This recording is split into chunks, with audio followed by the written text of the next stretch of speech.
احنا بنتجمع كل اسبوع مرة، بس اللي حصل يومها يعني ما كانش طبيعي. جريمة بشعة بكل المقاييس. هو عايز يموت نفسه يموت نفسه، بس انت خليك بعيد عشان ما تشيلهاش. فجريمة وراء جريمة، وكل منها أكثر وحشية من الأخرى. يعني لو كان فوق القذارة تبقى أنت.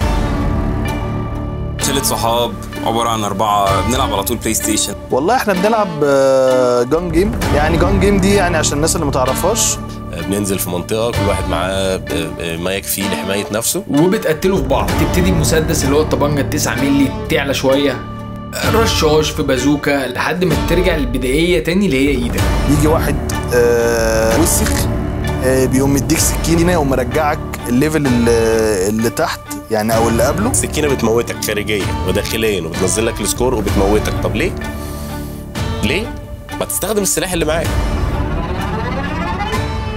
وبدأت الكومبيتيشن. تقريبا ما فيش حد فيهم اصلا بيعرف يمسك الدراع غير انا وعابد. انا بعرف العب وباخد معايا شاكر عشان شاكر ملط. لا لو سمحت كت يعني لا ما ينفعش. دي كانت أول مرة أتعصب، بس للأسف عشان شاكر مستفز. نجاحي هو اللي بيستفزه. المشكلة فين؟ أكتر ناس بتتكلم الملط. ناظر إن أنا ألبسه جلابية أو شروال بحيث إن هو يعني يمسك نفسه شوية. يعني خطيب أبيض يا ورد حليب يا قشطة. مفيش حاجة بتعدي غير بأرقام وذكاء. دايما لما بنسأل مين اللي اداني بالسكينة بلاقي صمت. احنا كلنا نقدر نستخدم السكينة. هو مفضوح. مين الدراع الأزرق؟ أو مين الدراع الأحمر؟ أو مين الدراع الأخضر؟ أو مين اللي بيقتل بالسكينة؟ اللي بيقتل بالسكينة متأكد إنه 100% واحد منهم.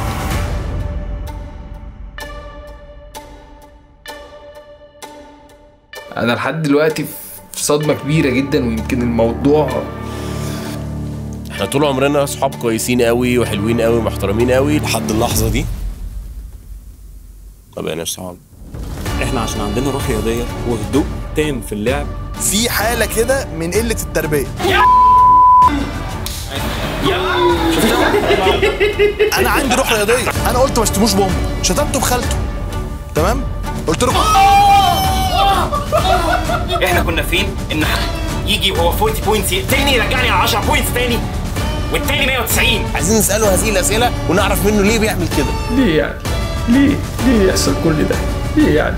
اجي في اخر الاسبوع بعد كل ده الاقي ما عندوش خالة. طب يوم 11 ديسمبر من كل سنة مش هنساه. مين يا ابني؟ سلم علينا. بيقول لك التشيك اوت دي جي مان.